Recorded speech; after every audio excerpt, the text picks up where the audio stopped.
बिस्मिल्लाहिर्रहमानिर्रहीम। Central Asia news में आज की अहम खबरों के साथ मैं हूं हैदर सैयद।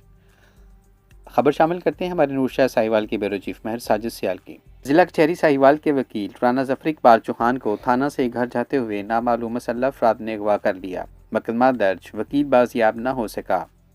तफसीलात के मुताबिक राना जफर इकबाल चौहान एडवोकेट 6 मार्च को 2 बजे दिन थाना नूरशाह में एक मुकदमा की तफ्तीश के सिलसिला में गए तो थाना नूरशाह से फारुक होकर घर जाते हुए रास्ता में नामालूम मुलज़मान ने अगवा कर लिया।